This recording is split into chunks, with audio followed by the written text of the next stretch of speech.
السلام علیکم ورحمۃ اللہ وبرکاتہ۔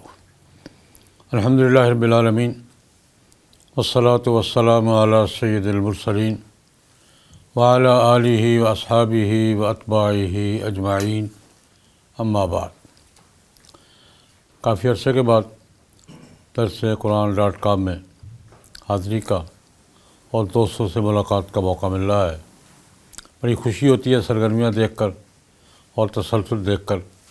اللہ پاک قبول فرمائے اور مزید برکات ترقیات نصیب فرمائے۔ آج میں اس موقع سے فائدہ اٹھاتے ہوئے ایک پہلو پر کچھ تھوڑی سی گزارشات عرض کرنا چاہوں گا۔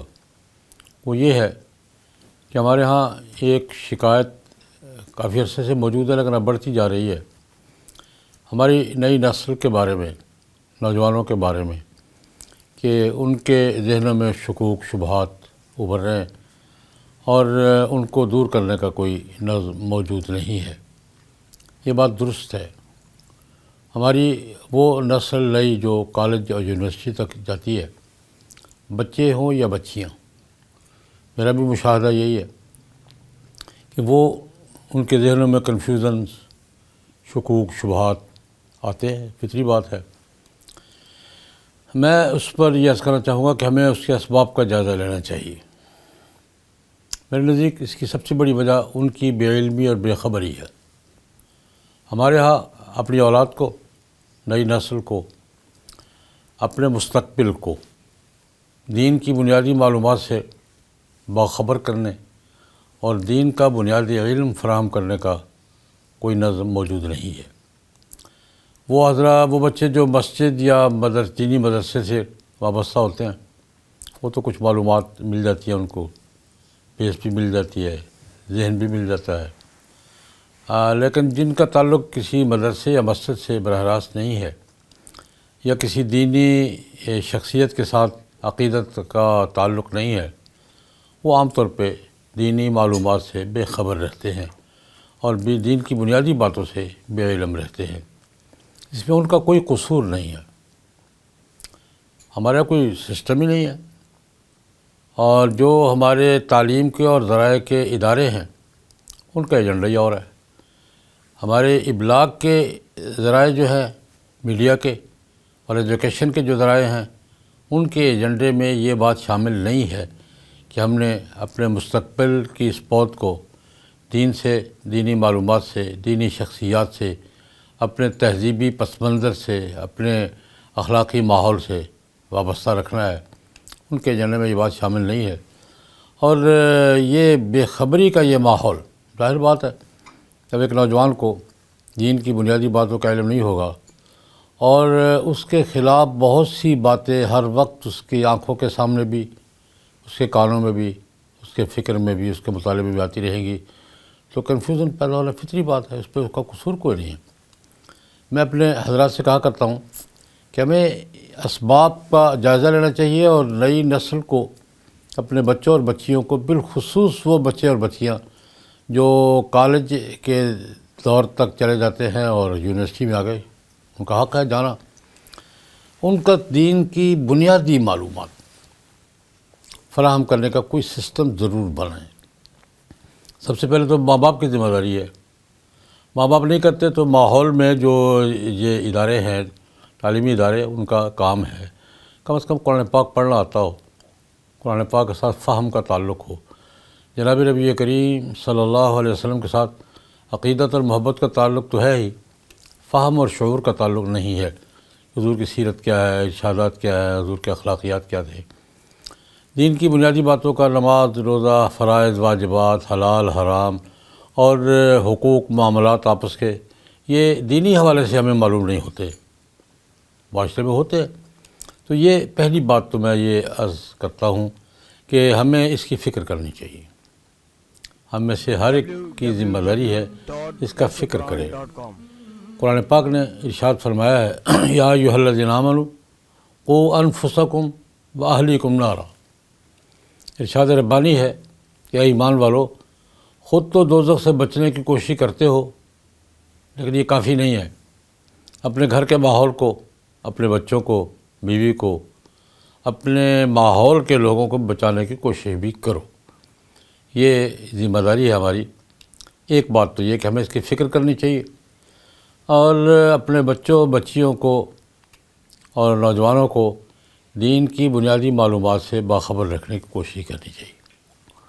دوسری بات یہ ہے کہ جب ہم اپنے بچوں سے یا نوجوانوں سے مخاطب ہوتے ہیں تو بجائے اس کے کہ ہم بنیادی معلومات فراہم کریں، ہم انہیں مباحث میں الجھا دیتے ہیں۔ میرے خیال میں یہ طریقہ ٹھیک نہیں ہے۔ مباحث کی بات آتی ہے لیکن وہ بہت بعد میں آتی ہے۔ ابتدائی ضرورت ان کی قرآن پاک ہے، قرآن پاک کا فہم ہے، ترجمہ قرآن پاک ہے، جناب نبی کریم کی سیرت طیبہ ہے، حلال حرام کے مسائل ہیں، اور اسلامی تہذیب اور اسلامی اخلاقیات کی بنیادی چیزیں ہیں۔ بنیادی ضرورت ان کی ہی ہے، باقی باتیں آگے کی ہیں۔ یہ ہمیں کوشش کرنی چاہیے ان کی ضرورت، ان کی ذہنی سطح، ان کا فکری دائرہ، جس کو آج کے زمانے میں فریکوینسی ملانا کہتے ہیں۔ ہماری ایک کمزوری یہ ہے کہ ہم جس سے مخاطب ہوتے ہیں فریکوینسی سیٹ کیے بغیر باتیں کرتے ہیں، وہ پھر بسر نہیں ہوتی اور بسا اوقات الٹا اثر ہوتا ہے ان کا۔ یہ دوسری بات میں نے یہ کی۔ تیسری بات میں یاد کرنا چاہوں گا کہ، اور یہ بڑی بنیادی بات ہے، ہم اپنی نوجوان نسل کو طعنہ نہ دیں، ان کی باتیں سنیں، ان کی باتوں کے اسباب معلوم کریں، ان کو تعال و تشریح کے ذریعے، محبت پیار کے ذریعے سمجھائیں۔ میرے پاس کوئی نوجوان آتے ہیں نوجوان، اور الحمدللہ بہت سے نوجوان اس اعتماد سے آتے ہیں کہ جی آپ کے بارے میں سنا کہ آپ بات سن لیتے ہیں، اور میں سن لیتا ہوں اور مسکراتے ہوئے سنتا ہوں۔ بات بسا اور غلط بھی ہوتی ہے، پھر بھی کہتا نہیں یار بیٹا یوں نہیں، یوں کر لے۔ ان کو ڈانٹیں نہیں، ان سے نفرت نہیں کریں، ان کو تعال و تشریح سے کی زبان میں نہ بات کریں، محبت کی زبان میں بات کریں اور ہمدردی سے بات کریں۔ دیکھیں ایک مریض ہے، ڈاکٹر اگر اس کو ڈانٹنا شروع کر دے گا تو علاج نہیں کر پائے گا۔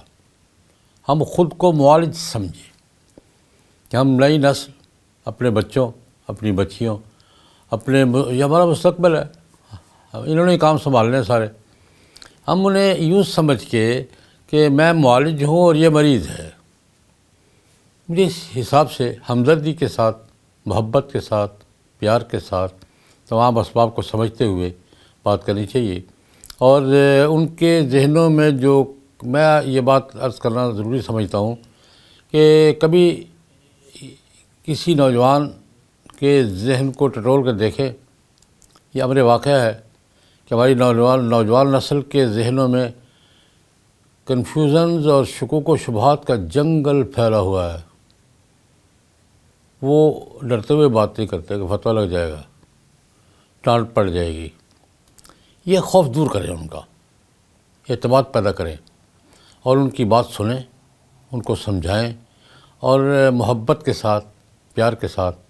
میں نے کئی نوجوان دیکھے ہیں، وہ تو الٹی سیدھی باتیں کرتے ہیں، لیکن جب ان سے محبت سے پیار سے بات کی ہے، ان کے کنفیوژن کی وجہ کو سمجھ کر اس کو دور کرنے کی کوشش کی ہے، تو نتیجہ مثبت آیا ہے۔ تو یہ آج میں اس حوالے سے کہ یہ اپنے مستقبل کو اور مستقبل کی قیادت کو اور اپنی نوجوان نسل کو صحیح راستے پر رکھنا، تو معیار کم از کم صحیح مسلمان ہو اور صحیح پاکستان۔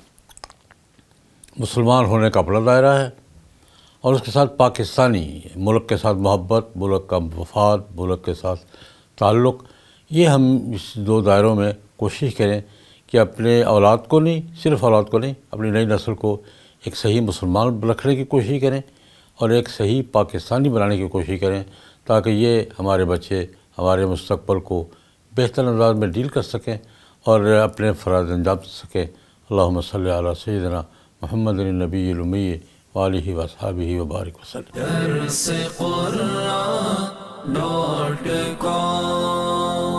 www.darsequran.com